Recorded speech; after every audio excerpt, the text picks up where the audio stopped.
Bom, gente, boa noite. Hoje, então, a gente vai conversar sobre a tese da Nilva e a questão de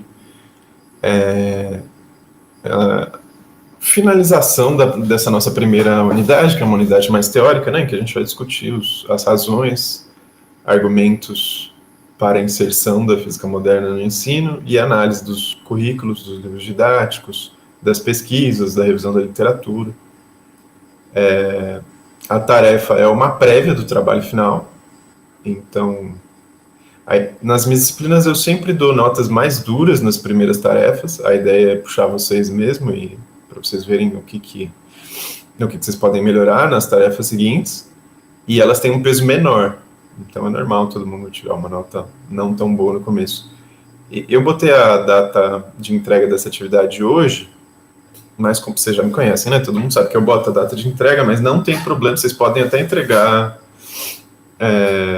até semana que vem e tal, mas é melhor trabalhar um pouquinho melhor do que entregar o negócio na data, né?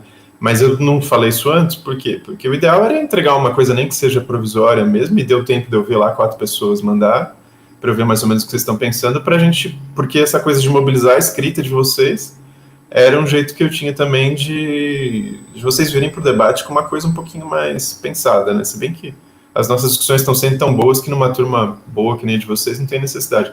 É que eu tô acostumado com outros alunos que a gente ainda tem que ficar mesmo no fim do curso com aquela coisa meio paternalista, né? De dar tarefa meio para obrigar vocês a lerem o texto, porque se não der, vocês não leem e tal. Obrigar vocês a falarem com base nos textos e tal. Mas, assim, a grande maioria dos alunos aqui está participando muito bem da discussão e está fazendo textos super bem articulados, então nem tinha necessidade de ficar apertando vocês, né? Eu quase que podia estar indo para a minha linha mesmo, que é a linha mais democrática, mas, enfim, falem livremente, não precisa... Mas é óbvio, né, que não é uma coisa assim, solta, não pode falar o que vocês quiserem da cabeça de vocês. Necessariamente vocês têm que dialogar com os textos, tem que ter lido os textos e falar dos textos no trabalho, né? Se vocês entregarem para mim alguma coisa que não tem nada a ver com o que está escrito nos textos, então vai ser muito ruim. É o único jeito, né, de reprovar nessa disciplina é entregar para mim um negócio que você tirou só da sua cabeça, com base no senso comum, e nem comentou os debates que foram feitos em sala de aula, né?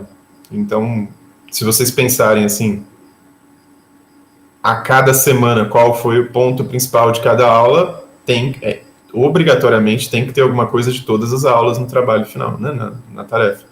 Então, para quem entregou uma coisa mais solta, rapidinho, pode refazer e tem que ter pelo menos ali sessões, não precisa ter sessões formatadinhas, mas você tem necessariamente que comentar alguma coisa sobre todas as aulas, até agora, né? Não pode ser uma coisa livre da cabeça. Beleza? Alguém quer começar falando alguma coisa sobre isso? Sobre a tarefa? Sobre essa unidade? Aí talvez seja uma boa hora também de vocês tirarem as dúvidas sobre o plano de curso, né? Na primeira aula a gente sempre apresenta o plano de curso, isso é uma coisa muito abstrata, as pessoas ficam lá, plano de curso, beleza, depois eu vejo. Mas agora que chegou a primeira atividade mesmo, que eu vou dar nota, né? Na semana que vem. Aí, para evitar transtornos e negociações, tal, vale a pena vocês olharem lá, o plano de curso tem os pesos, as coisas, e como eu já vou fechar a unidade, a gente não fez nenhuma atividade extra, não vai ter nenhuma mudança por enquanto nos pesos, porque uma coisa que pode mudar nos pesos das atividades é a gente ter colocado uma atividade a mais, né? Aí ela divide o peso das outras. Como eu não dei nenhuma atividade a mais na unidade 1, o peso vai ser exatamente o que está lá no plano de curso. Beleza? Assim, eu justamente não enviei atividade por causa dessa amplitude de coisa que tem para fazer, né? Até chegar ao trabalho final. Eu não estava certo até onde que tinha que fazer as coisas e tal. Mas pelo jeito, então, você não quer ou melhor, não é necessário que faça toda a revisão já para... Não, claro que não, não dá, né? É um processo, assim, é que teve... Eu tô falando isso, sendo sincero, porque eu falei, a grande maioria, mas das pessoas que me entregaram, teve gente que entregou uma coisa já muito avançada, caramba, a pessoa tá indo muito bem, e teve gente que não entregou quase nada. Entregou uma folha escrita com base no que pensou, sem citar nada, sem comentar nada. Então, esses dois extremos é que a gente não precisa, né? Eu não quero nem o negócio já pronto, o negócio pronto vai ser no fim da disciplina, então vocês têm mais 2 ou 3 meses, não sei direito, né? Para terminar. Então não é agora, então vocês vão poder aperfeiçoar a revisão, vão poder aperfeiçoar tudo isso, mas também não pode ser uma coisa que você faz em 5 minutos sentando no computador, né? Tem que ser uma coisa razoavelmente pensada, porque isso aí é uma tarefa inicial. Então tem que dar uma avançadinha, né? Mas óbvio que vocês vão poder melhorar isso. E é aquilo que eu falei, nessa primeira tarefa tem um peso menor. Se você não for tão bem agora, sei lá, tá apertado, não conseguiu, até semana que vem fazer nada. Se você melhorar até o fim da disciplina e mandar um trabalho que essa parte esteja recuperada, isso vai ser levado em conta, sua nota vai estar bem melhor no final da disciplina.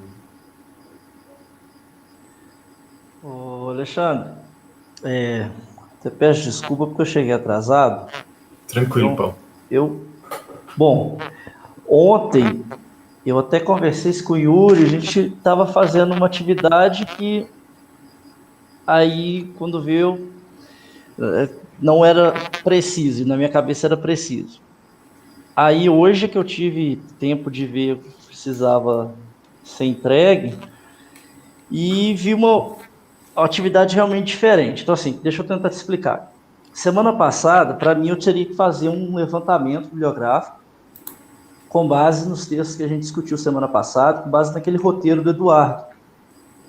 Eu estava com isso em mente, né? Uhum. Só que aí tem um debate, né? E na hora que eu vi a atividade do debate, vi que tinha que ler BNCC, PCN, aí eu já fiquei doido, porque eu fiz o levantamento. A gente fez o levantamento, ele está pronto, só que eu fiquei sem saber se eu tinha que enviar para você, se não. Inclusive, Manda. Tem questões que eu quero ver com você, porque eu quase não achei trabalhos relacionados. Aí é a questão de gerenciar um pouquinho. Esse é meu problema, né, com as coisas do EAD. Se a gente estivesse no presencial, a gente fosse conversando, eu ia falar para você, Paulo, vamos canalizar melhor essa energia. Pelo que eu estou sentindo, eu não vi ainda seu levantamento, né? Mas me parece que você está gastando energia demais no levantamento, ele já está quase pronto, e não era para estar pronto. Era para ele estar começado, era para definir a palavra-chave e tal. Uhum. E você poder gastar um pouquinho mais. Também não quer dizer que você tem que ler a BNCC inteira, mas você tem que pelo menos começar a esboçar a discussão da aula de hoje, né, que é sobre currículo e FMC. Então você tem que ver o seu tema, qual a relação dele com a BNCC. É uma coisa assim. É para começar isso, não é para terminar. Né? Então é para começar todos esses temas. BNCC, livro didático, a revisão. Tem que ter um pouquinho de cada um já. Mas eu não quero isso terminado. Terminado é no trabalho final, né? Então, aí junta com a sobrecarga que está tendo, eu acabei, hoje eu fiquei assim, fiquei até bem apavorado mesmo, né? A sorte é que eu já tive contato com a BNCC e com o PCN, não é um documento novo, né, para mim, mas não deixa de ser, para relembrar também, não é simples, é um documento gigantesco. Então, eu acabei fazendo esse, mas na minha cabeça eu tinha que entregar um levantamento. Não, mas tá bom. Toda tarefa minha que tem data de entrega, o desconto por entregar uma semana depois, é pequeno, não tem importância. Então vocês têm tempo aí para melhorar isso essa coisa de puxar a data para hoje era mais justamente para isso, para a gente ter o que conversar, né? A gente ter debate, ter conversa interessante, não com base só no senso comum. Beleza?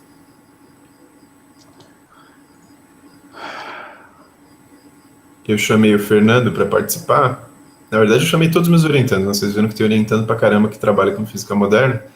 Mas o Fernando é o próximo orientando que vai conduzir algumas das aulas junto comigo, né? Ele vai falar sobre o mestrado dele, que envolve relatividade geral. E aí, para ele já conhecer vocês, tal, ele vai pedir para vocês participarem da pesquisa, mostrar um termo e tal. Mas tem essa coisa de que é bom o Fernando não chegar caindo de paraquedas, né? Eu apresentar ele para vocês e tal. Ele saber o que a gente está falando ao longo do curso, para a gente fazer uma transição mais suave. A mesma coisa vai acontecer depois com a Maria Emília, com a Samantha, outros orientandos que vão participar aí das nossas aulas. O Fernando formou aqui, na licenciatura, e agora ele está fazendo mestrado lá na USP. Eu sou co-orientador dele.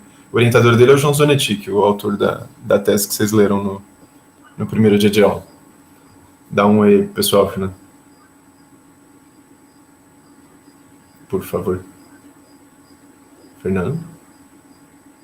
Eita. Acho que o Fernando não tá aí. Eita, peraí, voltei. Dei uma saidinha aqui. O que foi que você tinha comentado, Alexandre? Eu falei pra você só dar um oi pro pessoal. Eu te apresentei, falei tal por que você tá aqui e tal. Ah, sim. Gente, desculpa. Minha mãe me chamou aqui rapidinho, eu fui lá atender ela. Mas não sei se o Alexandre já chegou a comentar com vocês. Ele é meu orientador, né, de, de mestrado. Eu trabalho lá na USP. Bom, primeiro, meu nome é Fernando. Fui licenciando, né? Me formei na UFLA em 2019. Trabalhei com o Alexandre, fiz meu TCC na parte de um pouco de natureza da ciência, com ele aí. Fui para a USP, né? Estou trabalhando com o professor João Zanetti lá, me orientando, e o Alexandre na orientação. Então, o que a gente tem estudado ultimamente está mais na parte da história da teoria da relatividade, né? No caso da teoria da relatividade geral. Eu estudo um cientista em específico chamado Arthur Eddington, né, que tem um papel relativamente interessante, né, no estabelecimento da teoria da relatividade geral em si. Né. E, enfim, eu estou aqui basicamente porque o Alexandre me cedeu o espaço, né, para que eu pudesse desenvolver a parte mais didática do meu trabalho. Então, vocês serão meus cobaias, digamos assim, né, no desenvolvimento da parte mais didática. Né. Então, nessa parte didática a gente usa de narrativas históricas, né, para discutir um pouco de natureza da ciência, né, e essas narrativas históricas que eu estou fazendo referência, elas tratam do episódio do eclipse de maio, né, o eclipse solar total de maio de 1919, onde se teve ali a primeira evidência experimental, né, da teoria da relatividade geral.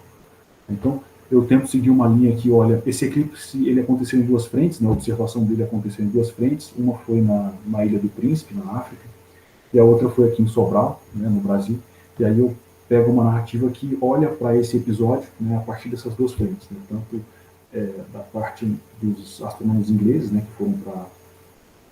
Não, na verdade eles foram para os dois lados, né, a gente teve astrônomos tanto na Ilha do Príncipe quanto aqui no Brasil, né, astrônomos ingleses, no caso, né?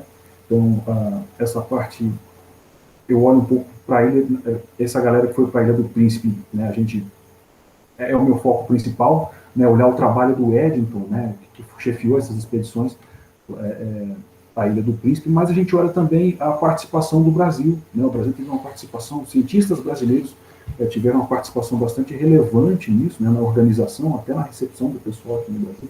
Então a gente tenta olhar um pouco para essas duas frentes aí, o que aconteceu aqui no Brasil e o que aconteceu lá na África, né, tudo isso culminando aí, nessa primeira evidência experimental da teoria da relatividade geral. Bom, para isso, Alexandre, que você queria? Isso aí. Valeu, Fernando. E hoje a gente pode participar à vontade aí, fica com a gente. Se tiver problema em casa também, fica à vontade, se precisar sair, não tem problema não. Mas querendo participar com a gente aí do debate, você está bem-vindo, né? Porque você é um pesquisador em física moderna e tal. Então, o texto que eles leram hoje é a tese da Nilva Salles, né? Que é pesquisadora da UFTM, agora é professora passou do UFTM para a UFSCar, e a tese dela foi feita aí na USP, lá na USP, né? No Interunidades, orientando da Cristina Leite sobre os 3 momentos pedagógicos e física moderna. E aí tinha textos complementares, que é mais para vocês fazerem o trabalho, que é o que está tudo com 3 pontos, né, aula 3 que a gente está tendo, que são livros didáticos de TCCs que a Nilva orientou, para vocês, quando fizerem o trabalho, fizerem as atividades, consultarem esses livros didáticos, e especificamente no tema de vocês.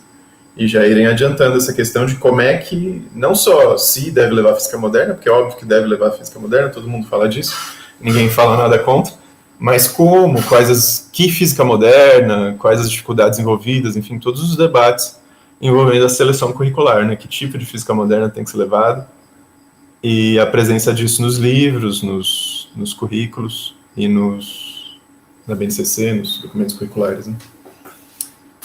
Bom, então, vamos lá, gente. Vamos começar a conversar sobre o texto proposto e sobre o debate proposto, né, sobre inovação curricular.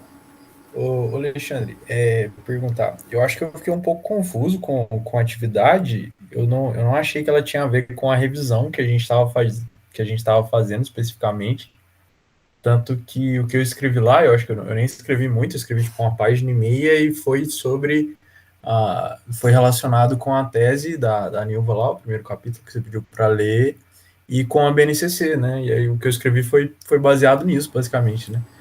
Não, sem problema, Vinícius, era muita coisa mesmo, mas acho que eu devo ter falado nisso, eu tô vendo aqui, não tá tão claro escrito, né? Mas eu fui falando, principalmente na primeira aula, né, quando eu falei que esse trabalho era o primeiro que valia a nota, ele é uma prévia pro trabalho final, e que ele deve levar em conta todas as aulas. Isso realmente não estava tão explícito, mas não tem problema, é só o seu texto, se falou da BNCC e falou da tese da Nilva, já falou do mais importante, né, que é o mais difícil. Então agora você só completa e põe aí a parte da revisão.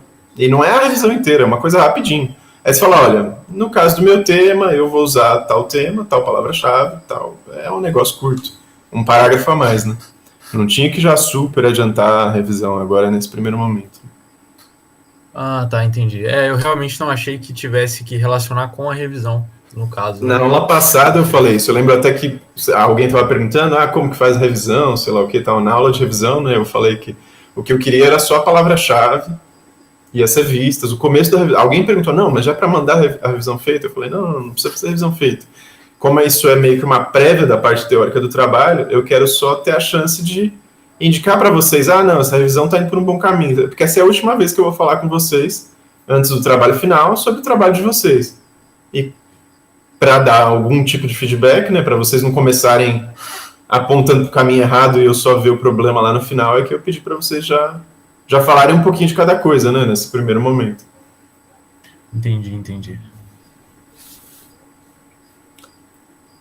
Mas para a nossa conversa, a revisão é menos importante mesmo. Você pode começar, se você quiser começar falando, fica à vontade. Pode falar o que você escreveu sobre os outros aspectos, porque a parte do debate mesmo é mais centrada no texto da Nilva e nos documentos curriculares, né, do que na revisão da literatura. A minha ideia era só que alguma coisa, se você tivesse começado a sua revisão da literatura, você podia trazer algum argumento a mais, de algum artigo que você leu lá, que também contribui para a discussão curricular, né? Na verdade, todos os elementos contribuem para a discussão, estão todos relacionados, né? Por isso que fazia sentido falar de tudo no debate curricular, né?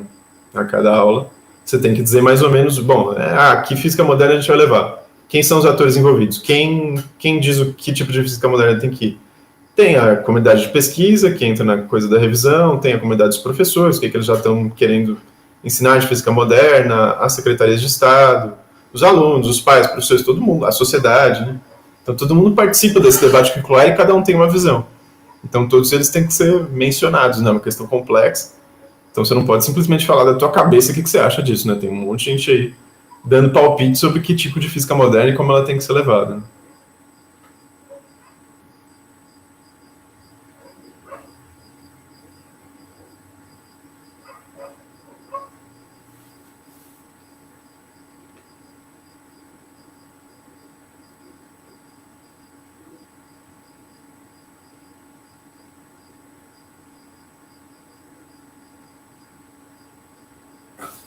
Gente, vocês estão aí?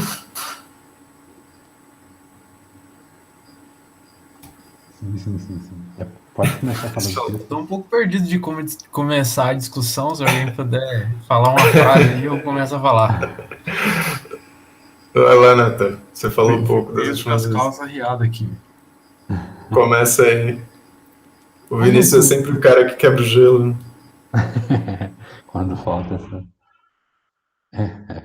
realmente. Lá no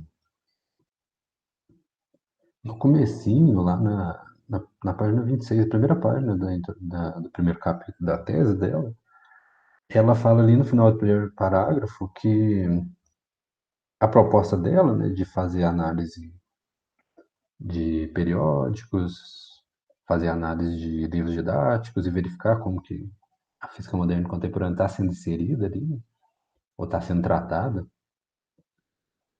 ela fala que isso decorre de discussões ali, né, de pesquisadores na área de ensino, e isso desde 1980. Isso teve início lá com o Zanetti, na verdade, ela cita aqui Osterman e Hitt, né? Mas eu não entendi muito bem essas discussões que ela fala que está ligada a proposta dela. Em geral, quando você faz uma revisão da literatura numa tese, é comum você ler as coisas dos últimos 5 anos, às vezes da última década. É bem raro essa coisa que eu fiz com vocês, você pegar um trabalho bem antigo. Eu fiz isso no meu doutorado, né? Eu curto essa coisa dos clássicos. Então eu tentei pegar o Zanetti, o Roberto Martins, um tal de Hodgson, sabe, os primeiros professores que estavam discutindo a questão. A maior parte da academia não tem essa tradição. Aí eu acho que a Nilva está falando dos anos 80, como se fosse o começo, porque ela citou um artigo dos anos 2000, da OSFRA, né, que é da tradição do pessoal lá do Rio Grande do Sul, que também tem essa tradição da inovação, né, de citar os artigos recentes, o que está sendo feito de novo, e não voltar lá atrás. Então, realmente, não começou nos anos 80, né, tinha gente antes já falando. Eles só não foram atrás para ver quem estava falando e por quê, né, dos anos 80. Alexandre, rapidão, qual que é o nome da professora? Só para eu pegar a tese aqui rapidão. Tá no Classroom, Nilva Salles.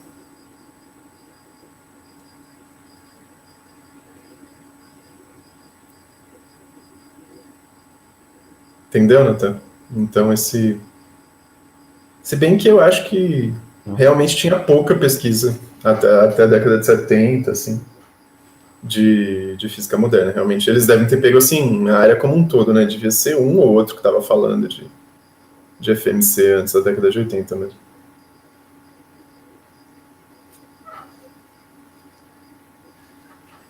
E, bem, acho que o que é interessante aqui nesse comecinho, antes dela ir propriamente, porque ela divide, né, em 3 partes. Primeiro analisa periódicos, depois verifica como que a física moderna contemporânea está contemplada lá no PCN, no PCN+, e no PND também, né? PNLD, o Projeto Nacional do Livro Didático. Sim. Não, isso é na terceira sessão, né? Tá artigo... Isso. Desculpa te interromper, mas só um detalhe, né? Essa questão de que eu falei que era para vocês fazerem tudo isso foi uma coincidência incrível, porque eu tinha feito curso antes, com base, eu aproveitei a proposta de trabalho do Vitor, que eu achei muito boa, que deu curso no semestre passado, aí depois eu vi que a tese da Nilva fez exatamente o que eu estava pedindo para vocês, né? Então essa coisa de vocês fazerem o debate curricular, olhando todos esses elementos, o livro didático, os documentos curriculares e as pesquisas, a tese da Nilva, a princípio, não era para vocês lerem, mas ela caiu como uma luva, porque ela basicamente fez para vocês esse panorama geral, que é o que eu pedi para vocês fazerem mais fácil, né? Mas ela fez para a física moderna inteira, mais o todo. Aí vocês têm basicamente que delimitar o que a Nilva fez, que são todos esses elementos, mas para o caso específico de vocês, né? Senão pegar um pedacinho da física moderna.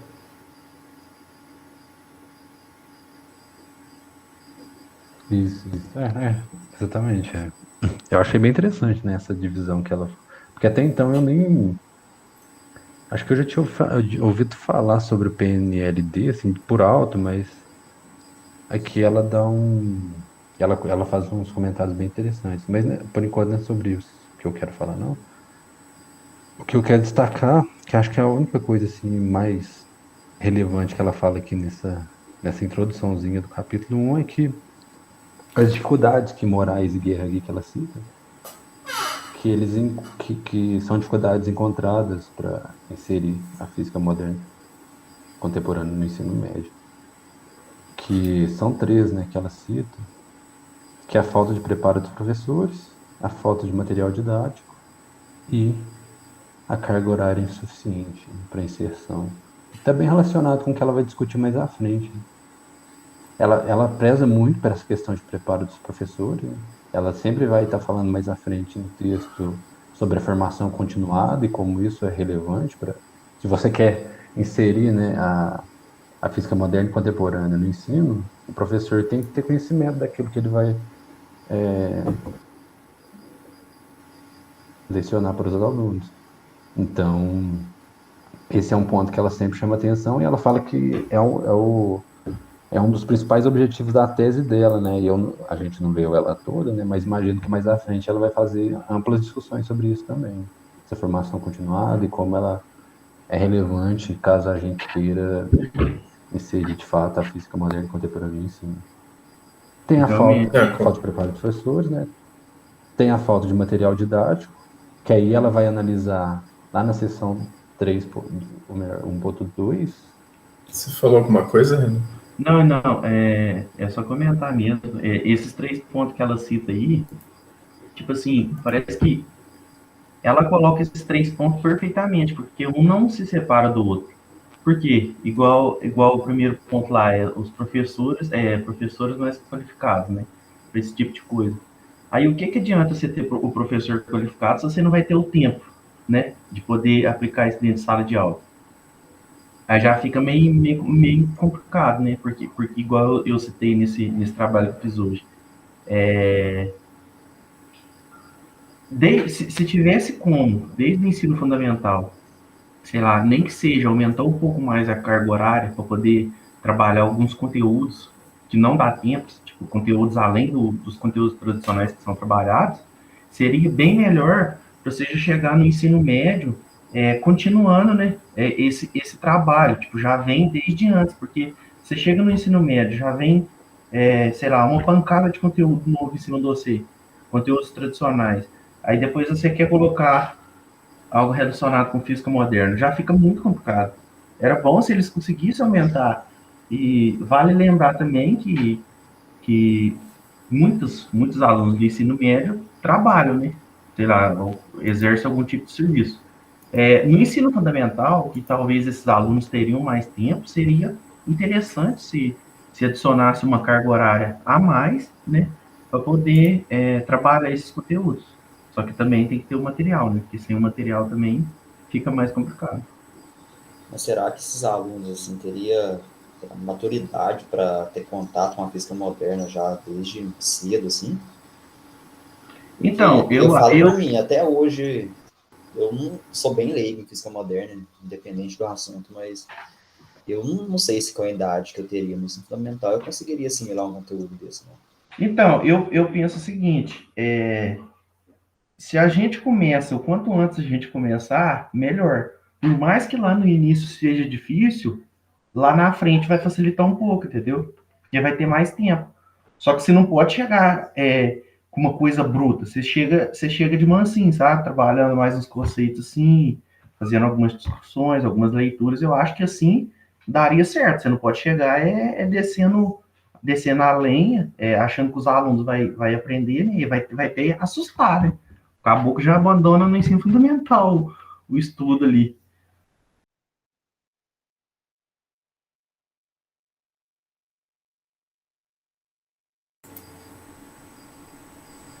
Aproveitando que está virando um debate mesmo, é legal que vocês conversem entre si, né, e vão comentando, mas vai muito da questão de como, né, que é uma das coisas que a gente tem que discutir para organizar a questão curricular. Quando eu acho que muito do que está por trás da ideia do Yuri, eu entendo a ponderação dele, bom, eu tenho muita dificuldade de entender física moderna. Agora, será que a física moderna que eu vou ensinar para uma criança no ensino fundamental é a mesma física moderna que os seus professores no DEFI tentaram ensinar para você, né? Tem jeitos diferentes. Então, eu já dei aula de cosmologia para criança. É óbvio que eu não falei de tensor, né, de espaço curvo. Era uma cosmologia conceitual, com base em atividades lúdicas, teatro, tal, texto, coisa que dá para fazer com criança, né? E dá para fazer com todos os temas, né? Energia nuclear, atividade geral, as narrativas do Fernando. Facinho ele consegue adaptar, né, para ensinar para criança, tirando as partes mais técnicas, né, divulgação científica, né, consegue falar sobre mecânica quântica, relação com espiritualidade, essa coisa que chama atenção, do Discovery Channel, sei lá o quê, para todos os públicos, né, mesmo para quem não sabe nada de matemática.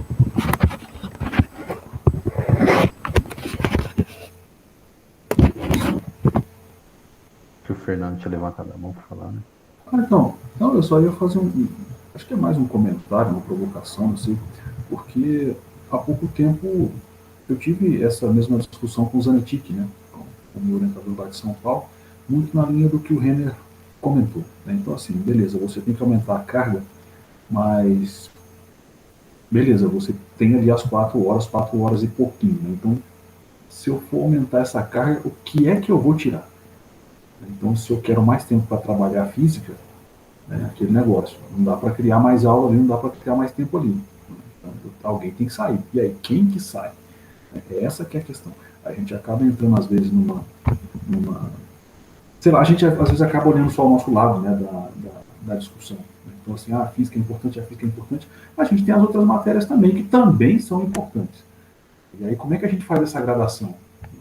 Como é que a gente vai definir quem é que vai entrar nesse jogo, né, nesse xadrez que a gente tem que fazer para que a gente consiga ganhar um pouquinho mais de tempo? Então, é um ponto interessante. Sei lá, se você fosse comentar isso com o Zanetti, que eu lancei esse mesmo argumento para ele. E aí, a resposta que ele me deu é: bom, a gente precisa partir para um ensino integral. Então, a gente pensar numa escola em tempo integral. Aí, a gente consegue organizar isso um pouco melhor para que todo mundo consiga ter um pouco mais de tempo, né? Mas, enfim, a gente precisa olhar um pouco para as coisas. É um negócio que, às vezes, eu falo bastante também, que é como com o Alexandre de vez em quando, é que, assim, é tentar trabalhar com as condições que a gente tem. Então, hoje, o cenário que se apresenta para a gente não permite muito que a gente pense em grandes mudanças. É lógico que a gente tem que trabalhar nesse sentido, mas a gente acaba topando com esse impasse aí, né? Quem sai para a gente poder ganhar mais espaço? Bacana, muito boa intervenção, Fernando. Obrigado. Paulo, levanta a mão, manda ver, Paulo. Depois a gente volta para o Natan. Então, eu até fiz esse comentário no meu texto, que realmente a falta de tempo é um problemão, a gente já sabe disso e está sempre falando sobre isso, né? E esse tempo ele não vai surgir do nada. Então, é uma dificuldade que a gente tem que lidar e saber lidar. Uma coisa que eu vi que tem nos documentos, no PCN, por exemplo, fala que a gente tem que olhar o para que ensinar e não o que ensinar, né? Então, para que a gente quer ensinar? A gente quer ensinar para formar cidadãos que consigam se relacionar melhor na sociedade, consigam atuar, sejam mais ativos e entender também os processos aí de mudança que ocorrem, a evolução histórica da ciência, da tecnologia, que seja capaz de assistir um jornal e dar palpite daquilo que tá assistindo, né? E aí, a forma que eu enxergo a física e que dificulta, que eu vejo que dificulta o ensino de física, aí eu já falo da minha experiência como aluno no ensino médio, que a física ela tem tanta conta que você acaba se preocupando mais em decorar a fórmula e aplicar ela na hora da prova. E aí, só que você simplesmente aplica. Eu carrego isso comigo até hoje. Você lê um problema, vai lá, ver de velocidade, né, e vai separando ali as informações que o problema te dá.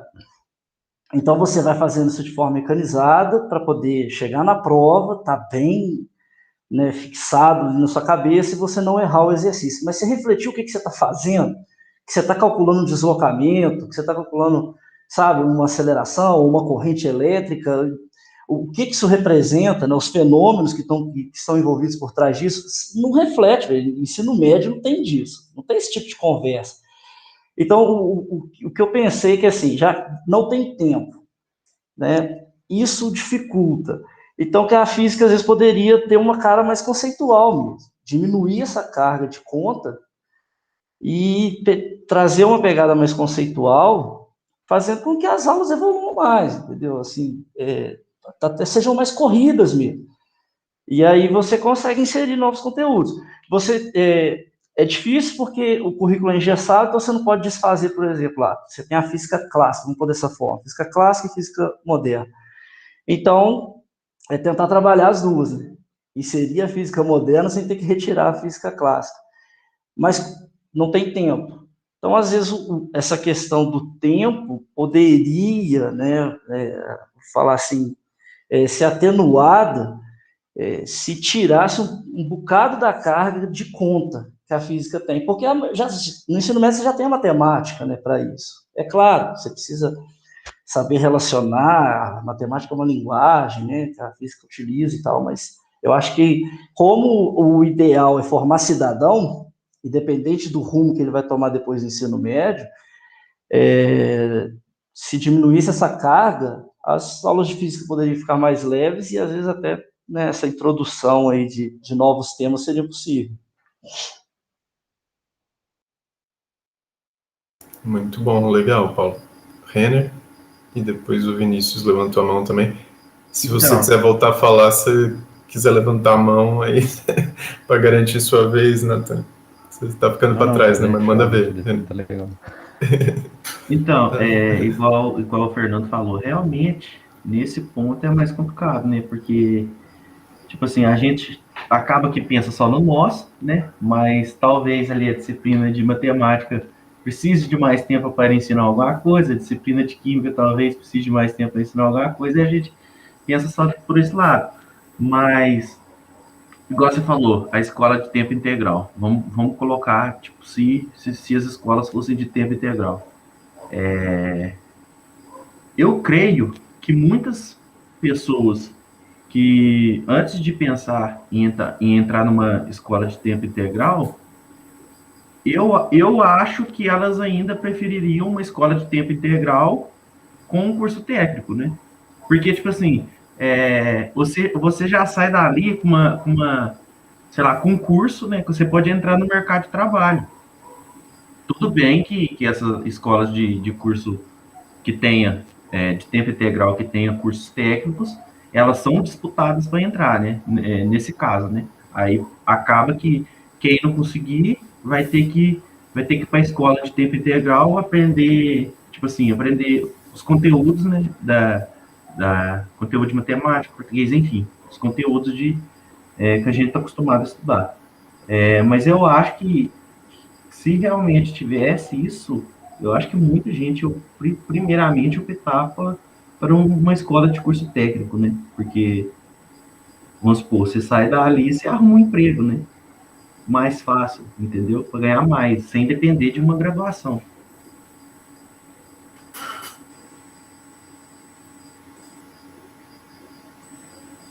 Legal. Isso.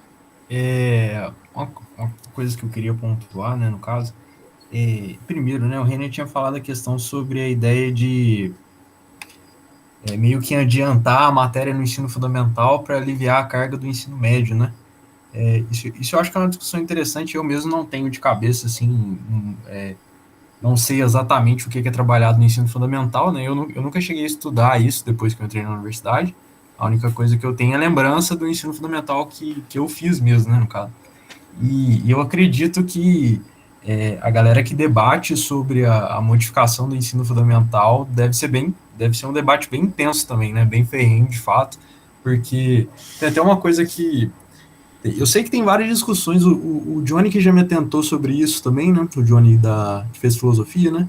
Que era a ideia de que ele já tinha trabalhado com filosofia para ensino fundamental, por exemplo, e que era muito mais fácil, porque os alunos eles discutem mais fácil, eles expõem ideia mais fácil e tudo mais. Então, assim, o que ensinar dentro do ensino fundamental, eu acredito que já deve ser um puta de um debate, assim. Eu acho que a gente tentar adiantar uma coisa do ensino médio, eu acho que não leva em consideração, sabe, as coisas que já estão sendo pensadas ali, né? A única coisa que eu lembro um pouco melhor é que, assim, eu lembro que o ensino de ciências do fundamental, eu acho que ele é quase que todo dominado por biologia, assim, né? Isso é uma coisa que eu lembro. E eu acredito que deve ter uma questão política, né? Em quem detém quem fala o que quem entra no currículo ou não e tudo mais, desse tipo de coisa, né? Mas, assim, eu acho que é muito complicado, né? A gente vir com essa perspectiva de adiantar, porque eu acredito que lá já é um outro campo de guerra que deve ser muito, muito intenso, né? E tudo mais. Outra coisa que eu queria falar sobre o que o Fernando falou, né? Dessa ideia de o que entra aonde, né? Se a gente quer mais tempo para física, né? Como é que fica? A gente tira tempo de onde, tudo mais. Isso é uma coisa que eu acho bem interessante, muito no sentido de que eu acho que muitas vezes a gente esquece que, tipo assim, a gente tem 2 aulas só por semana, mas os alunos mesmo, eles têm, tipo, muitas aulas, né? E isso consome demais, né? Demais, demais, demais. A gente que fez ensino médio, né? A gente sabe, né? O tanto que é massivo, né? O período da escola e tudo mais. Então, tipo, aliado a isso, né? Já puxando um gancho para outro ponto que eu queria falar sobre isso também, é a questão de que eu acho que para a gente lidar com a questão do tempo, a gente entra num buraco sem saída quando a gente pensa nessa ideia de, tipo assim, a gente tem um ensino focado em conteúdo do jeito que a gente tem hoje, e a gente tenta dentro dele articular formas de ganhar um tempo aqui para enfiar um outro conteúdo ali e tudo mais, né? E é uma coisa que eu acho que a gente já começa a discussão errado, sabe? Porque muito baseado na ideia da BNCC, né? E daquela apresentação do Vitor também, eu penso muito no ensino baseado, assim, em vez de você focar no conteúdo, você foca numa temática, sabe? E aí você delimita um tempo para trabalhar uma certa temática e aí dentro dela você vai trabalhando os conteúdos, né? Porque quando a gente trabalha os conteúdos por si só, a gente não tem noção do quanto eles são ou não importantes, né?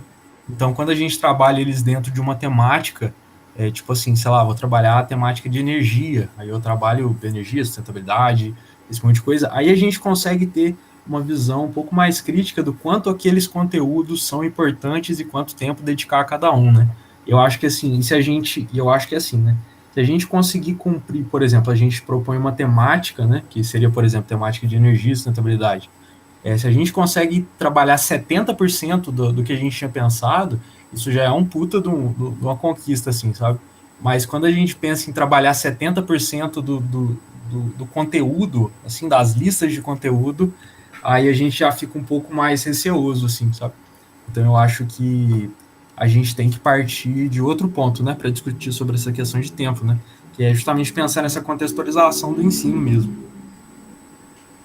E aí vem, né, e aí vem, né, por último que eu queria falar, a ideia de que, tipo assim, eu não sei como que isso funciona de fato na prática, né, mas eu tenho um apreço muito grande, assim, pela ideia de trabalhar ciências naturais juntas, né. Não necessariamente, assim, você pegar física, química e biologia e bota um professor só para cada, ou chama de uma matéria só, mas que os professores sempre estejam em contato com o que o outro está fazendo, né, e que para poder articular temáticas e trabalhar melhor dentro das temáticas, né? Então, às vezes, por exemplo, igual citando um exemplo de novo de trabalhar com energia e sustentabilidade, a química, a física e a biologia tem alguma coisa para falar sobre isso, né? E se a gente conseguisse trabalhar, tipo assim, no mesmo pé, sabe? Com certo pareamento, um alinhamento entre os professores ali, eu acho que é um bom caminho, sabe? De se pensar em uma reformulação, assim. Muito bom. Nathan, você quer falar primeiro? Eu tenho bastante coisa aqui para falar, acumulou, né? Então deixa eu fazer um aporte rapidinho antes de comentar geral, vou deixar você falar no geral, mas só um ponto específico, eu acho que é um ponto de esclarecimento, né, importante na fala do Vinícius, que realmente o debate curricular é uma questão complicada, como ele falou, que envolve muito mais coisa que a gente está falando. Então, a princípio, o que eu vou falar pode soar meio, tipo, não... quase como uma coisa que pode soar meio agressiva para o Renner, né? Tipo, Renner, não se meta onde você não foi chamado, né? A gente é físico, a gente não tem muito o que falar sobre o currículo do ensino fundamental, porque a gente não tem domínio. E o Vinícius deu bons argumentos para isso, ele está certíssimo. O debate curricular no ensino fundamental é muito pior do que no ensino médio, porque no ensino médio é uma treta entre química, física e matemática, né? Tem menos gente ali brigando. Quando a gente vai para o ensino fundamental, as ciências, que é a nossa área, a gente tem que brigar com os astrônomos, com os geólogos, com os paleontólogos, com todo mundo, acha que sua área é importante. E aí vão falar, pô, não se ensina nada de paleontologia lá no ensino fundamental. Pô, se fala de dinossauro uma hora, eu fico aqui 4 anos estudando esses dinossauros, e os caras me deixam botar lá no currículo um tiquinho de nada. Aí o geólogo vem falar para mim, pô, geologia é a coisa mais importante do mundo, tem a Petrobras, olha só, o petróleo, o dinheiro que a gente gera, e os caras me botam lá meia página no livro didático de geologia, um absurdo tal. Então todas as áreas ficam puxando sardinha para sua a brasa para sua sardinha, né?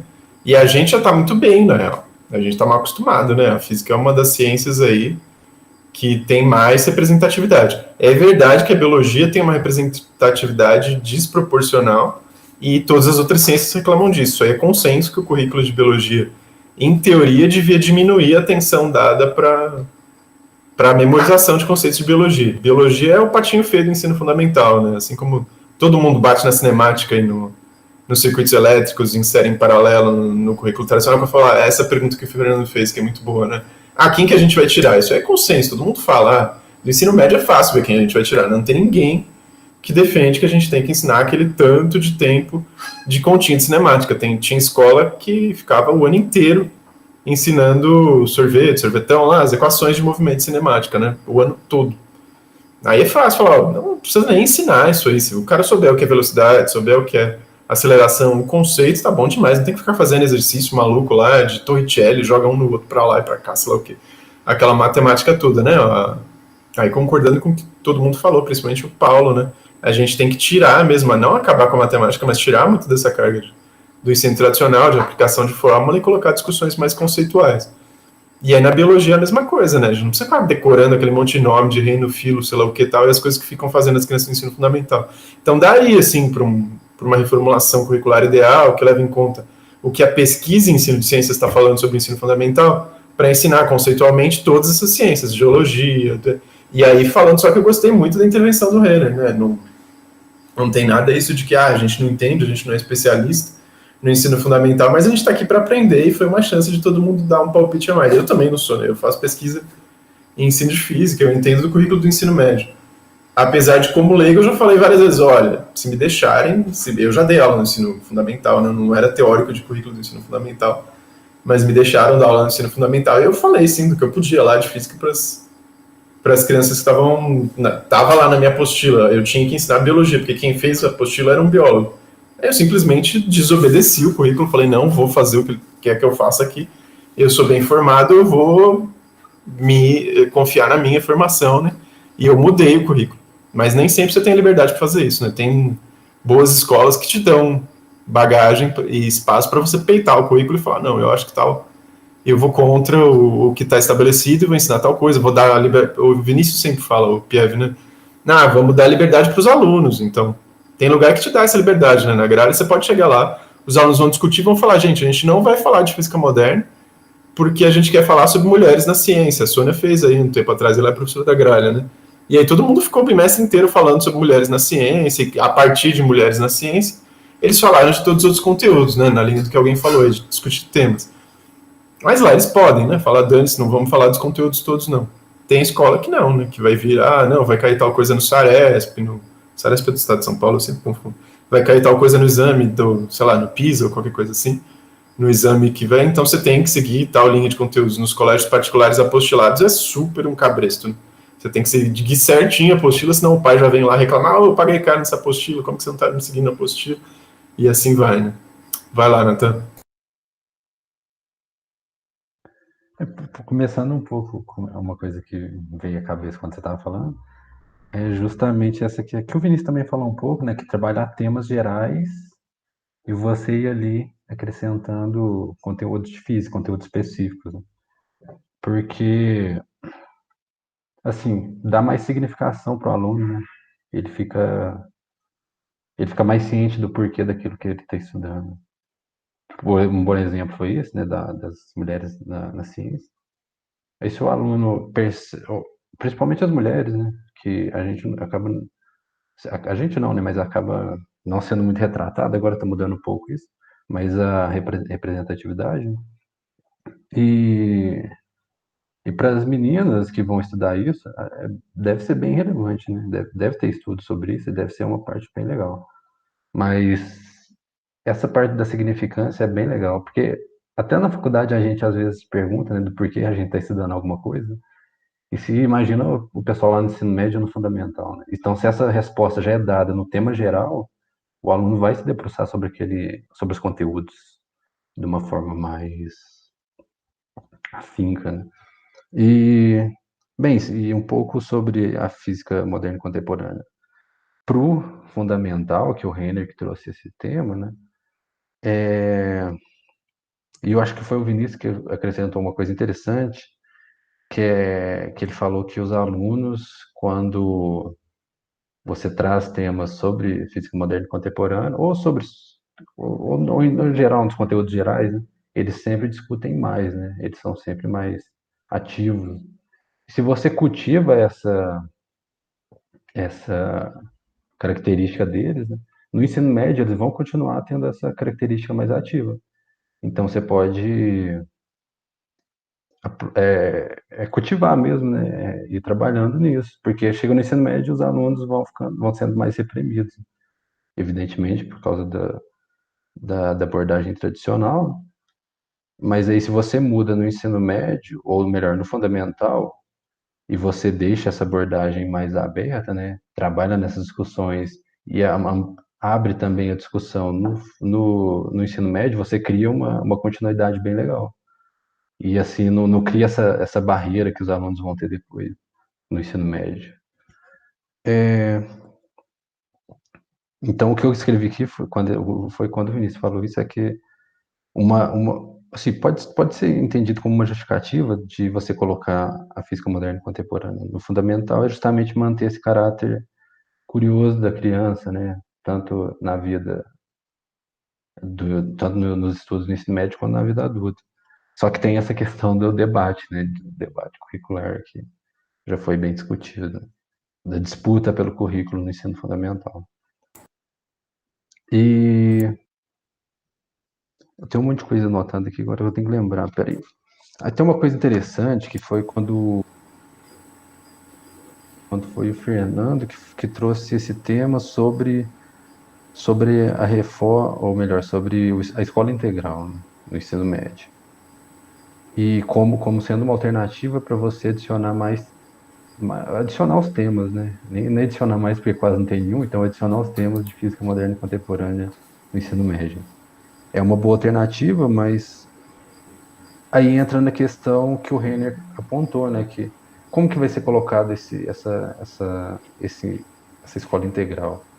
Vai ser com cunho mais técnico? Vai ser somente para formar trabalhadores técnicos? Ou vai ter uma possibilidade mais ampla para você estudar a ciência de base, né? Então, tem essa questão também do qual vai ser a proposta de escola integral que você vai propor, né? Que aí depende muito dos projetos políticos que estão por trás disso, né? Vai ter influência de empresários por trás disso, aí vai ser totalmente influenciado para ensino técnico, se for a situação. Ou vai ter mais um caráter formativo para o cidadão, aí vai voltar mais para estudo de ciência base, né? Então tem toda uma discussão por trás disso. E uma coisa que é interessante é que para mudar isso tem que passar pela política, né? Então, para fazer reforma, a gente está falando de escola integral, é uma reforma no ensino. Por trás disso tem que ter projeto político. Então não depende somente de BNCC, de PCN, porque a gente tem documentos legais, né? A BNCC é bem legal, é um documento interessante, bem interdisciplinar. Você lê ela, você vê a interdisciplinaridade, né? Portanto, até que nem trata. A PCN tratava separadamente ainda, né? Física, química, biologia. A BNCC já uniu tudo isso. Então você vê um caráter interdisciplinar, mas na prática não tem. O que acontece é que a gente não vê, né, muito o resultado desse documento na prática. Aí, claro, tem as dificuldades que a gente tem que superar. Mas o que eu quero dizer é que realmente tem que passar por projeto político. E aí veio a questão, quando eu pensei nisso, aí me veio o pensamento a quem interessa, né, fazer essa reforma no ensino médio. Se é alguma coisa que está em discussão, fazer uma reforma desse tipo que a gente está pensando aqui, né? E qual tipo de proposta vai ser feita, né? A quem interessa isso? Se há um debate na classe política sobre isso, porque o que eu vejo muito nessa classe política, eu vi hoje mesmo, né? Hoje mesmo, assim que eu acordei, eu tomei um cafezinho e fui ver um vídeo no YouTube de uma moça, ela tem um canal no YouTube, a que foi vencedora lá do BBB 2020. Ela estava entrevistando o Lula. E aí eles entraram muito numas questões da educação no Brasil. E assim, o Lula sempre falando aquele jeito de falar dele político, né? Aí ele sempre falava sobre educação, de investir dinheiro, dinheiro. É claro, precisa de dinheiro, mas será que essa é a resposta para tudo? É o dinheiro? Será que... Porque vamos pensar no seguinte, né? em certas universidades, né, a gente tem uns equipamentos experimentais muito bons, né? Será que se a gente pegar por exemplo, um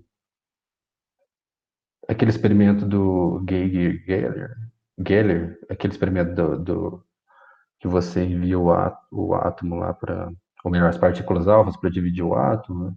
O experimento de Rutherford, né, clássico. Se você levar um equipamento desse para a sala de aula no ensino médio, vai ter uma relevância ali momentânea? Pode ser que sim, né? Mas e se não tiver integrado com a proposta geral do ensino médio? Será que vai fazer alguma alteração? Vai fazer alguma diferença? O que eu quero dizer, no final das contas, é o quê? Pegar um dinheiro muito grande ali e colocar sem um projeto, uma reforma interessante, será que faz diferença de fato? Ou é só meio que mascarar as coisas? Eu falo, estou colocando dinheiro, se não está resolvendo, a culpa é de quem? Vai cair justamente em professor, né? Geralmente cai no professor. Então, se tem dinheiro e não está dando certo, a culpa provavelmente é do professor. Mas será que é? Ou será que é do projeto por trás disso? Então, uma coisa que me veio à mente é justamente isso, né? Qual que é a discussão na política sobre o ensino médio? E que entra muito no que a Selma diz aqui no texto dela mais à frente, quando ela vai falar sobre os livros didáticos, né? Ela fala sobre a proposta que eles fizeram em Minas Gerais, né?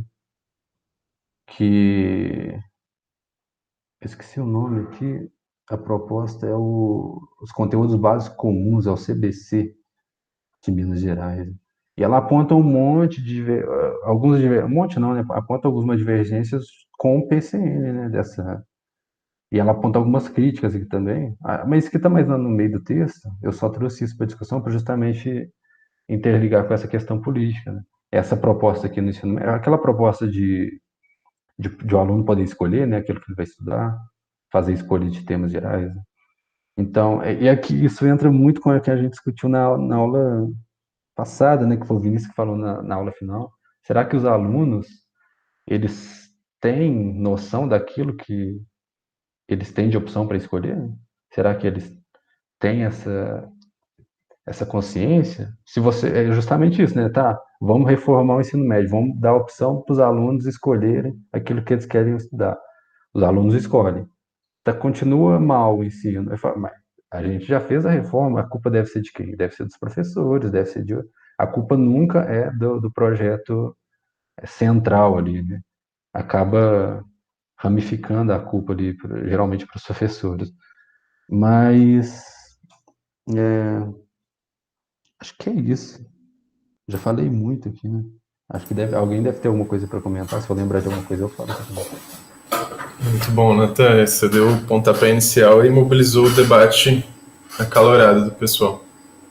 Essa questão da contradição entre o CBC e o PCN está lá para frente, mas acho que pode ser uma deixa interessante para eu colocar uma questão para vocês, né? Para a gente ir seguindo. Parece que todo mundo concorda, então, né? Que, com base nessa primeira parte, que aquilo que a gente discutiu na segunda aula, contextualizando um pouco o Fernando que não estava, né, de que a gente não concorda com uma visão conteudista do ensino de física moderna, né, de que a gente precisa que inserir os conteúdos seria uma coisa natural. Tem mais esses conteúdos aí para ensinar, então vamos colocar naturalmente esses conteúdos novos, porque tem conteúdo para ser dado, então vamos enfiar de qualquer jeito na escola. O ponto não dá. Isso é uma visão muito ingênua. Todas as pesquisas, todos os documentos curriculares, todo mundo sabe que não cabe, não dá para ficar enfiando mais conteúdo simplesmente. Alguma coisa tem que sair, o que tem que sair, porque é isso que a gente está discutindo. E aí, acho que, né, os textos todos da Nilva, do Zanetti, que o meu, discutem que é essa abordagem contextualizadora, né, de usar aspectos diferentes do ensino tradicional para ensinar a física moderna. Então, todas as falas foram nesse sentido, né? E aí a gente começa a entrar nos pormenores, né? Está todo mundo concordando, mas quem que está concordando? É quem, basicamente, eram os atores que estavam presentes e que escreveram os PCN, que escreveram as teses e dissertações, que vocês não viram tanto, mas vocês vão ver conforme avançarem na revisão bibliográfica. Vocês veem a minha, a da Nilva, a da Fernanda Ossman, todo mundo concorda com isso que eu estou falando. Né, e quase todos os grupos de pesquisa, vai no INPEF, SNEF e tal, todo pesquisador da área de ensino de física concorda com os PCN, concorda de maneira... Assim, tem alguma outra... O João Zanetti que discorda de certos aspectos da visão de formação, do conceito de competência e habilidades e tal, ele pode ter alguma... Mas, de maneira geral, assim, com a ideia de que a formação é a formação cidadã, que o ensino médio é o objetivo final do ensino, que a gente tem que evitar o ensino propedêutico, esse tipo de coisa, ninguém discordava. Então, a gente reclamava de barriga cheia quando a Nilva estava estudando. Ela era do meu grupo de pesquisa, né? Ela estava estudando as coisas para fazer a tese dela, e ela comenta aí uma divergência curricular, que para a gente era a treta da época, né? Era a treta entre o CBC, que foi feito no governo do PSDB, e os PCN, as BNCC, que na época era governo Lula, né? E Dilma, governo do PT. Então tinha ali uma divergência política, mas ainda era uma divergência próxima, sabe? Tem uma divergência ali entre o CBC e os PCN em relação à importância da interdisciplinaridade, alguns aspectos específicos, mas não o tipo de divergência que a gente está encontrando agora com essa nova reforma do ensino médio. Essa reforma do ensino médio é basicamente pegar tudo que tinha um razoável consenso aí desde a época das teses, dissertações, PCN, BNCC, que é mais de 20 anos, e falar, não, peraí, vamos voltar e pensar naquelas coisas que a galera pensava na época da ditadura, na década de 70, que naquela época, antes da Constituição, quando falava, para que é escola, ninguém falava que era para formar um cidadão, não existia isso, não. Escola, na época da ditadura, era para formar para o mercado de trabalho. Era o ensino tecnicista, né? Então, o governo agora realmente voltou décadas aí no debate curricular, e agora sim, a reforma do ensino médio está falando, é uma grande mudança curricular, que está indo na linha do que o Fernando falou, ensino integral, mas esse ensino integral, assim, não é a gente que vai dar ensino integral, não são os professores de Química, Física e Biologia. A ideia do governo é claramente abrir para iniciativa privada, então é tirar os meninos da escola e jogar aí para uma empresa, ter mão de obra barata, e já estão vindo as novas leis do tipo, não precisa, vamos flexibilizar o trabalho para jovens, eles podem ganhar menos que um salário mínimo, sei lá o quê. Então esse tipo de coisa que vai acontecer, né? A escola vai virar mão de obra barata para atender os interesses da indústria, e as crianças vão deixar de aprender coisa útil para elas, útil para ser um cidadão, e vão usar esse tempo para gerar lucro para as empresas, que vão aproveitar essa mão de obra barata. Pode falar, Fernando. Tá, assim, meio que, não sei se é fazer um papel de advogado do diabo, ou de ficar questionando as coisas demais, mas assim, a minha questão é, será que essa reforma vai impactar de fato? Porque eu fico pensando, e aí pode ser uma posição muito leiga da minha parte, ingênua, alguma coisa nesse sentido, né? Eu posso estar completamente errado. Porque quando eu olho para trás, os projetos anteriores, se eu olho BNCC, enfim, qual que era o antes? Cara, fugiu. PCN, as DCN de 2012. Assim, eu sinceramente, eu não vejo, e aí eu repito, isso pode ser uma posição muito ingênua da minha parte, sabe? Eu não vejo que isso tenha impactado de fato dentro de sala de aula. Sabe? Eu não vejo que isso tenha realmente causado algum impacto que, nossa, o ensino mudou pra caramba, sabe? Basicamente sempre se fez a mesma coisa desde sempre. Né? A gente, sei lá, eu vejo o pessoal discutindo muito, apontando questões na BNCC, quando a gente tinha a PCN, a gente tinha os outros planos, os outros modelos também, o pessoal discutia muito, mas de impacto realmente na sala de aula a gente não vê nada. Então fica uma discussão ali que discute, mas na hora do pega para capar mesmo, sei lá, enfim. Olha, Fernando, eu acho que sua pergunta é muito boa, mas ela tem um grande risco de levar a gente a fugir do tema, né? Acho que a gente pode abordar ela sim, só tem que tomar cuidado para continuar falando, porque essa pergunta é tão ampla, e ela é legal pra caramba, né? Que tá basicamente falando, se vale a pena ou não discutir, a gente está discutindo a discussão, né? Se vale a pena discutir questões curriculares e quanto que elas realmente impactam a escola na prática. É uma discussão muito legal, muito importante, mas aí a gente já vai fugir um pouco da questão da física moderna. Mas vamos discutir rapidinho, acho que a gente pode dar aí pelo menos uns 5 minutinhos para o pessoal dizer o que acha. Alguém quer falar alguma coisa sobre essa provocação aí do Fernando? Vocês são todos jovens, né? São formados da época dos PCN mais para frente, né? Então, vocês, pelo que vocês viram no ensino médio e o que vocês viram na faculdade, vocês acham que mudou alguma coisa na escola por causa dessas mudanças curriculares aí dos últimos anos? uma coisa que eu queria pontuar, isso que o Fernando falou, eu concordo bastante com o que o Fernando falou, acho que é bem nessa ideia mesmo, mas eu acho que o grande problema nisso está na questão dos professores que estão em sala de aula, né? Não assim, o problema são os professores, né? Mas assim, eu acho que o problema de não ter uma renovação efetiva no ensino passa muito pela questão que envolve os professores, né? Tem duas que são mais comuns e a terceira eu vi no capítulo da Nilva, né? Que a primeira é que, tipo, você tem a questão de que a formação deles são muito antigas, né? E aí, então, tipo assim, bem antes da reforma das licenciaturas, né? Da questão do 3+1 lá, né? 4+1, acho que é 3+1, né? Que o cara fazia 3 anos de física e 1 ano de educação, né? E aí, agora, aí foi antes dessas reformas ainda, antes, bem antes. E tem a questão também de que a gente tem vários profissionais, né? Tipo, olhando assim, tomando por base aqui em Lavras, né? Tem muitas pessoas que formaram recentemente, mas são poucas que estão efetivamente trabalhando, né? Porque tá tendo esse problema também de não só de trocar, mas de entrar novo pessoal, assim, eu acho, né? Dentro de sala de aula. E a terceira questão, que é a questão que a Nilva trouxe, e que eu achei muito, muito interessante, né? Que isso nunca tinha me passado pela cabeça, que é a questão da forte expectativa, ela coloca, ou crença, de que os professores têm de que os livros didáticos correspondem, assim, fielmente ao que está sendo desenvolvido na pesquisa, em ensino de ciências, ou na pesquisa de educação, ou até no estado da arte da pesquisa em física mesmo, né? Física dura, né? Digamos assim. Então, eu acho que tem esses grandes 3 problemas, assim, né? Tanto que é uma coisa que eu fiquei muito surpreso, né? Uma coisa que eu escrevi no texto, é que tem um livro lá, eu acho que é o livro, ela traz 2 livros no final, que ela fala um pouco sobre os volumes e as unidades, e aí eu acho que é o livro do Menezes, né? Você tem o livro do Petrocola e o do Menezes, eu acho.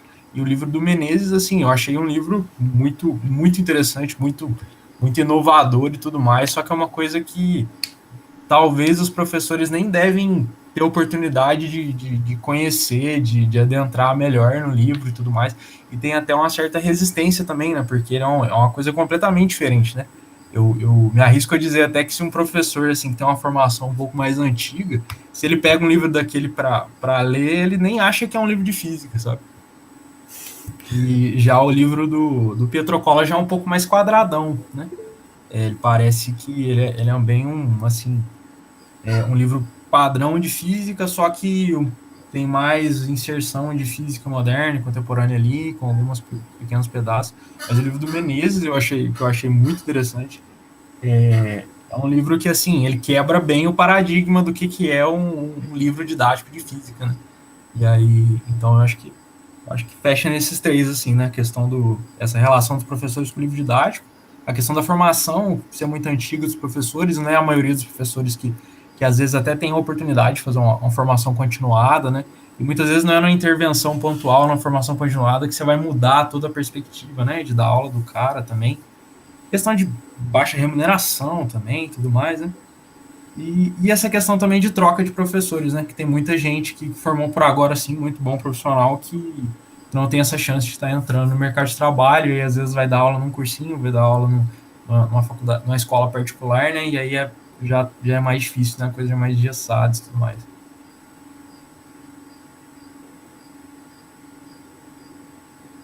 Só fazer um comentário rapidão, Alexandre. Desculpa. Pode ir. É que talvez não tenha ficado claro, né, o que eu tinha colocado, que é o seguinte, eu acho que o que eu quis colocar na minha pergunta é o meu ceticismo com relação a esses documentos aí. No sentido de que, bom, a gente tem muita gente falando desde a década de 80, por exemplo, na questão da inserção de FNC no ensino. Muita gente falando a respeito de a gente trabalhar interdisciplinaridade, trabalhar a questão de projetos, de temas, mas o impacto disso em sala de aula é muito pequeno.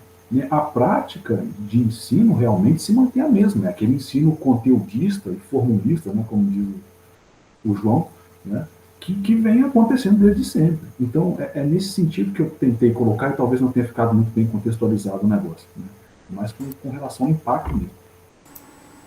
Ficou bem contextualizado, deu para entender. É o que eu disse, é um bom debate, é legal ver o que o pessoal pensa, mas é que isso, para mim, é uma discussão sobre... É o que eu tinha falado, é uma discussão sobre discussão. A gente meio que sai da física moderna porque esse argumento ele serve basicamente para falar para qualquer tema, né? A gente podia estar no curso de História da Ciência, no curso de CTSA, no curso de TICS, o seu argumento ia caber. Eu ia falar, não, peraí, mas cabe a gente ficar aqui lendo, sendo que na prática ninguém faz nada dessas coisas, né? É mais ou menos isso.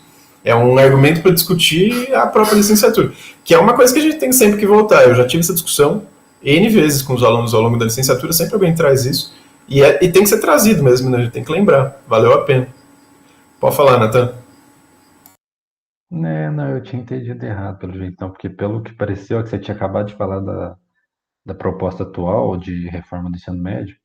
Aí o que eu entendi é que o Fernando tinha dito que essa reforma não ia impactar de fato no ensino médio, porque as outras reformas curriculares não impactaram, né? Eu acho que é exatamente isso que o Fernando falou. Isso? Não, e com isso eu não concordo, não. Eu acho que o PCN impactou pouco, mas eu vou falar depois, né? Mas eu acho que, né, dessa vez o buraco é mais embaixo. Sabe por quê? Porque, assim, vou pegar um exemplo que eu até falei sobre o texto na última aula, que é o seguinte, né? Vamos pegar o exemplo do FIES, que é o financiamento, né, para a escola particular. Aí o que acontecia, que é um texto do que eu passei para os, acho que o Fernando não estava, né, na vez que eu passei isso, mas é um texto do Luiz Carlos Freitas, que é um texto que chama Os Reformadores Empresariais da Educação, da desmoralização do magistério, a destruição do sistema público de educação. Ele faz justamente essa crítica ao desvio dos alunos públicos para as instituições privadas, que é por meio do FIES. Ou seja, o governo financia as universidades, as faculdades privadas, elas recebem o dinheiro do governo para empregar aqueles alunos. Geralmente são alunos bons, né, porque eles passam por bolsa, então eles têm que manter uma média alta. Então são alunos bons que vão para essas faculdades privadas. E eles poderiam estar na universidade pública, mas não tem. A vaga dele foi justamente pegada por alguém que é rico, né, que passou sua vida estudando em escolas públicas, escolas particulares. Então você tem esse desvio ali para as instituições privadas. Né? E aí o que o aluno perde com isso, né? Perde a formação universal, né? Porque geralmente, eu não sei, não posso dizer se particular mesmo. Sim, posso dizer com exemplos muito pontuais, que eu morava com alguém que fazia universidade ou faculdade privada, né? E assim, não tem objetivo de formação universal, formação de cidadão mesmo, né? É formação mais técnica. Então, o aluno da escola pública perde isso quando ele é desviado para a instituição privada. E se a gente transpõe essa discussão que o Luiz Carlos Freitas faz lá no artigo dele para a reforma do ensino médio agora, a gente enxerga isso, né? Porque os alunos, como o Alexandre falou, né, eles vão ser desviados para as instituições, para as empresas, no caso, né? Trabalhar como estagiários e tal. E vai perder toda essa formação ampla, formação cidadã. Vai perder isso. E é uma coisa e aí é que a gente vê, né? Proposta política tem muita relevância na prática. Porque a proposta curricular do BNCC, do PCN, a gente vê que não tem tanta alteração na prática, não tem tanta tem relevância, mas não tem tem tanto impacto. Por quê? Porque não tem uma movimentação política muito grande por trás, ou uma movimentação do âmbito privado, diferentemente da reforma, né, atual, que tem todo um apoio da parte privada e tem apoio político também, né? Tem uma classe política que trabalha em favor disso. Então, essa proposta com base política, eu acredito que tem muita chance de fazer provocações ou fazer alterações drásticas e que vão retroceder o ensino o ensino público, né? Aí eu acho que o Alexandre quer falar sobre isso. O nosso tempo está acabando e é ruim, né, eu terminar com um papo de professor, eu dou a última palavra, eu falo, vocês não podem falar mais, porque, como eu falei, eu acho que essa discussão foi muito legal, muito pertinente, gostei do debate, mas é melhor a gente ir encaminhando o fechamento, porque semana que vem a gente já fecha a unidade e tal, eu tenho que dizer o que a gente espera na semana que vem, já está dando nosso tempo, né, 8h30 já está quase chegando lá. Mas eu só vou contar, assim, rapidinho, um pouco de como era essa questão do impacto das questões curriculares. Quando eu estava no ensino médio, decidindo o que eu ia fazer, né, de faculdade. Então, era década de 2000. PCN era novidade. Não tinha PCN, né? Então, sou um pouquinho mais velho que vocês. Então, eu vi como que era a escola antes dos PCN e vivi aí o impacto dos PCN nas escolas. O impacto foi minúsculo mesmo. O Fernando tá certo. Tá certo. Na prática, quando eu decidi ser professor de física, eu decidi basicamente... Eu queria ser professor de alguma coisa, não sabia bem do que. Foi por critérios econômicos egoístas. Eu vi que faltava muito professor de física, eu gostava de história, gostava de ciências sociais, mas eu vi que professor de física no estado de São Paulo ganhava muito bem nas escolas particulares. Eu era bolsista de uma escola particular, faltava, não tinha ninguém formado, e aí basicamente eu percebi que, cara, quem está dando aula de física, basicamente no estado de São Paulo inteiro, são engenheiros. Não tinha ninguém formado em licenciatura. Então o buraco era tão embaixo, o ensino de física era tão ruim, que qualquer coisa era lucro, estava melhor. Aí é meio que, é mais ou menos, o discurso do Fernando cai direitinho para esse tipo de situação, assim, tipo, cabe ficar discutindo se a gente vai ensinar física moderna, se é física clássica, se é com experimentos, sei lá o quê, se você não tem nem um professor formado em física dando aula em 90% das escolas, que é o que estava acontecendo, sabe? Então o buraco da educação básica era tão embaixo que nenhuma pesquisa em ensino de física fazia o menor sentido, sabe? Porque não tem nenhum mestrado em ensino de física que é a prova de ter um professor formado em sala de aula, sabe? Se você pegar qualquer ideia de qualquer tese defendida no ensino de física aí desde o começo e falar, olha, toma aqui, um professor que não é formado em física vai tentar implementar essa coisa. Não vai funcionar, não existe isso. Então, basicamente, não tem PCN, não tem mestrado, não tem nenhuma ideia que funcione no ensino real. Por quê? Porque até muito pouco tempo atrás, eu não sou tão velho assim, a maior parte dos professores não era formado em física. E era muito... A ditadura fez um estrago tão grande na formação de professores que a grande maioria dos professores que davam aula de física no ensino médio, física e química, eram formados em licenciaturas curtas, que são cursos muito rapidinhos, de 1 ou 2 anos, pagos, de péssima qualidade, dados por universidades que eram horríveis, que eram basicamente esses vendedores de diploma. Então o ensino estava numa situação péssima, basicamente porque tinha um impacto, sim, muito ruim de políticas públicas na educação. Aí, basicamente, contra-argumentando o que o Fernando falou, né? Eu concordo que construir é muito difícil. Então, você partir de uma situação em que o ensino era horroroso na época da ditadura, péssimo, e construir alguma coisa avançou muito pouco. Então, o PCN teve um certo impacto, sim, melhorou muito nas universidades. Eu vejo aqui na UFLA, o curso de vocês eu acho muito bom, e ele é fruto basicamente do PCN, porque foi o PCN que deu origem às diretrizes curriculares nacionais de 2012, e aí mudou o currículo da UFLA radicalmente, passou do 3+1 para um currículo muito melhor. O Fernando ainda teve um curso mais ou menos, né? Era aquele curso que era quase 3+1. Mas vocês agora têm um curso muito melhor, que tem história desde o começo, tem CTS, tem um monte de carga teórica, enfim, o curso melhorou demais em relação ao curso do Fernando. E isso foi o impacto dos PCN. Agora, até isso chegar na educação básica, é aquilo, né? Aqueles professores que estavam lá com esses cursos da ditadura estavam fazendo esse estrago durante décadas. E aí vai levar muito tempo para as coisas mudarem. E é o que o Vinícius falou também, né? Que a maior parte dos professores que estão aí tiveram uma formação horrorosa. Até os alunos que formaram na UFLA, que aí foi o impacto do PCN, que aí teve impacto na formação de professores.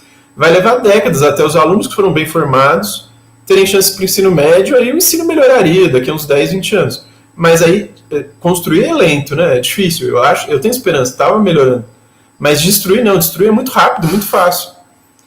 A partir de agora, se der certo a reforma do ensino médio e a tirada de verba, sucateamento da formação de professores, enfim, essas coisas, tipo reforma trabalhista, que permite contratar professor por hora aula dada só, né? Tira os direitos trabalhistas, então a gente vai poder contratar professor que nem contrata atendente do Habib's, essas coisas assim. Vai ser uma destruição tão colossal na carreira que vai ser rapidinho, que vai perder tudo que foi que se tentou ser construído aí ao longo de 20 anos. Né? Então essa reforma do ensino médio é outro nível de esculhambação, assim, sabe? Eu acho que se a gente não lutar contra, se continuar desse jeito, vai impactar demais. A gente vai passar de reclamar de aula de plano inclinado, de reclamar para professor analfabeto dando aula para gente analfabeta no ensino médio, sabe? Vai ser outro nível de destruição da carreira, sabe? Bom, mas enfim, eu falei que... Alexandre, só para complementar, não sei se foi nesse texto que eu comentei do Scarface, mas eu li em algum lugar que eles comentam já grupos que formam assim, professores específicos para cumprir essas funções que você acabou de falar. Forma assim 1 ano, 2 anos, sabe? Só para trabalhar os conteúdos específicos. A reforma do ensino médio está voltando exatamente nessa ideia do texto do Luiz Carlos Freitas fala isso, né? Que a inspiração não é à toa, esse governo é um governo que meio que quer revalorizar, a gente comemorar a ditadura como se fosse uma coisa boa, e eles fizeram isso também no âmbito da educação. Então uma das coisas que eles querem é essa ideia de que não precisa de tempo, não precisa de estágio, de humanidades, desse papo de que tem que ter debate como que a gente está tendo aqui para formar professor. Tem que tacar conteúdo nos caras, uma formação rápida, barata, e tacar os caras como se fosse máquina, assim, vamos formar muita gente em pouco tempo. Uma coisa acelerada, que era a ideologia vigente na época da ditadura e está voltando, né? Os caras do MEC estão com esse discurso aí de eficiência, de tratar a coisa como se fosse uma empresa, né? Vamos cortar gasto e formar as pessoas de um jeito rápido. Né? Bom, mas como eu disse, nosso objetivo aqui foi muito bem cumprido, que era a discussão, mas a gente tem que voltar para a física moderna, né? Porque o tempo está acabando. E aí, semana que vem, gente, a gente tem aula na quinta, né? Não tem feriado. Antes da gente terminar, vocês então têm mais esse tempinho e a gente pode até voltar nessa discussão, porque ela está muito boa e acho que vocês têm mais coisa para falar. A gente pode estar com uma gordura aí, a gente pode voltar nesse debate tranquilamente na aula que vem. Mas aí a ideia é que vocês têm que ler, né? A próxima questão já é a unidade seguinte, relatividade e cosmologia. A gente vai começar jogando o jogo Cosmic. Então vocês têm que ler o texto 1, que é o capítulo da minha tese de doutorado que fala do jogo, a sessão 4.3, a gente vai jogar em duplas. Tá quase terminando o Renan, né, que é calouro, não é mais calouro, eu falo calouro, porque eu dei aula para ele quando ele é calouro, já deve estar no 3º ou 4º período. Ele está fazendo passar para o sistema online o jogo, é um jogo bem mais difícil do que o Atomic, que alguns de vocês jogaram, então ele está tendo uns problemas, o sistema cai e volta e tal, mas eu vi agora que está ficando bem bonitinho, já tem muita coisa feita.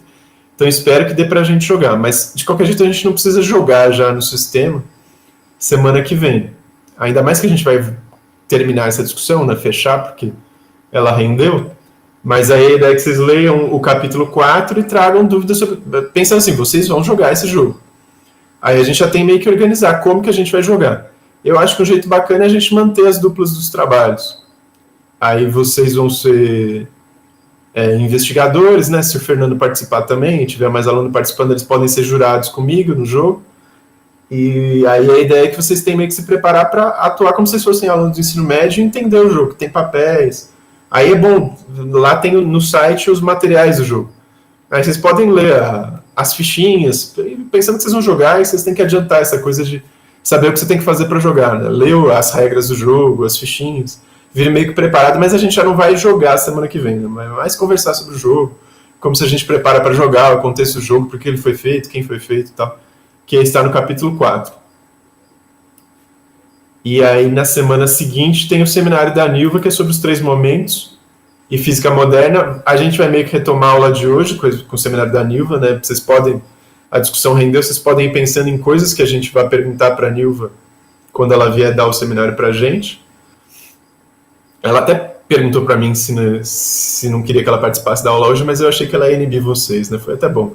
A gente fez essa primeira discussão, aí depois a gente pode continuar a discussão com ela mesmo sobre os aspectos do texto, então vocês podem aprofundar aí a leitura do texto, quem não deu tempo de ler, e a gente vai voltar no debate que a gente começou, já aprofundar um pouquinho mais, porque na semana do dia 16 vai ter o seminário dela, né? Sobre os 3 momentos, e que vai ser junto com o pessoal da pós. No seminário, né? E aí o tema seguinte seria ou a Maria Emília vindo com Por que a Noite é Escura, a gente discutir cosmologia, ou o Fernando. A gente ainda não decidiu a ordem certinho, né? Tem que ver aí com eles. Mas a princípio acho que seria a Maria Emília primeiro, né, Fernando? Depois você. A gente não discutiu isso bem. Não, Mas eu acho que sim. Passava que eu começaria, acho que na última semana de setembro. A última de setembro. Na última de setembro. A primeira de outubro. Entendi. Então a gente tem que acertar certinho aí as semanas, mas é algo... A gente vai ficar mais ou menos o mês inteiro aí discutindo isso, né? Cosmologia, jogar o Cosmic, que vai ter algumas semanas para isso. E ainda tem a Maria Emília e depois o Fernando entraria, e aí fica só a última. E depois disso a gente ainda tem, no meio do Cosmic, quando a gente estiver jogando o Cosmic, tem as aulas sobre cosmologia, sobre relatividade.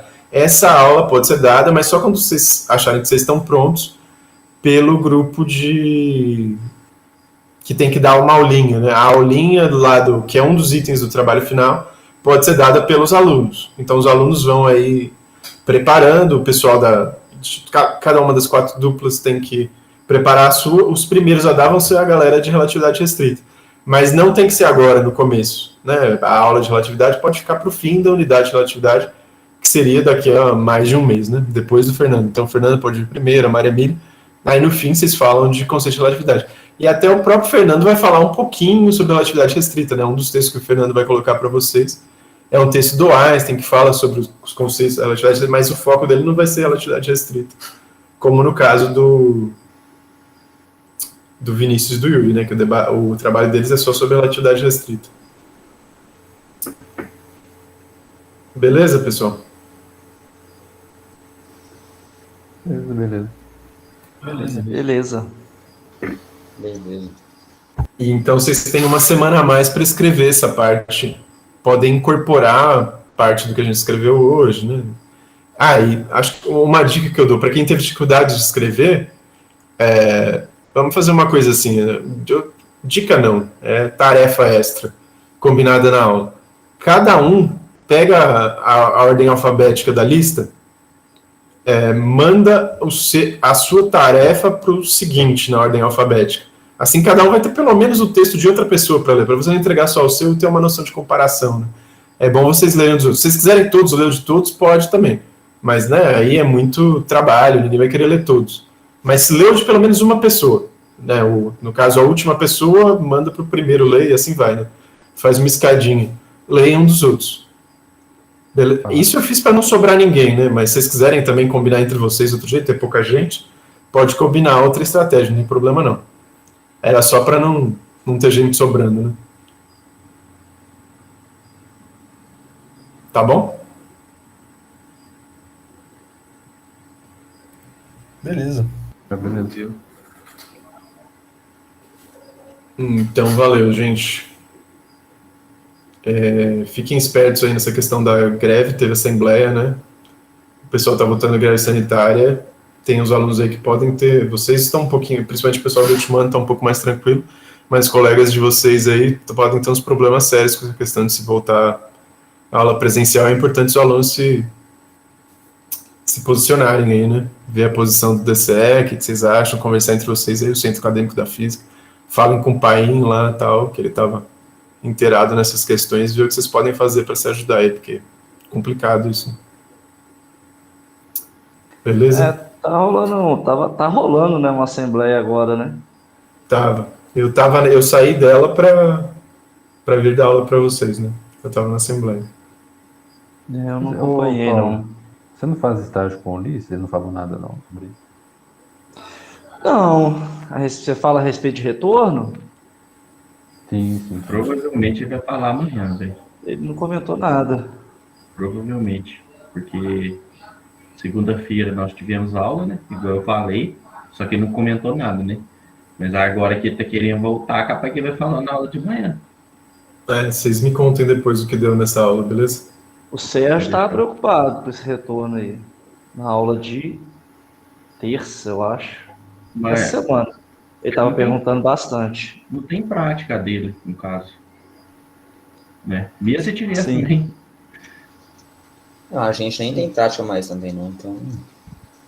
O Ulisses pode colocar a prática, né? O cara Não é fazer isso, Não, não. velho.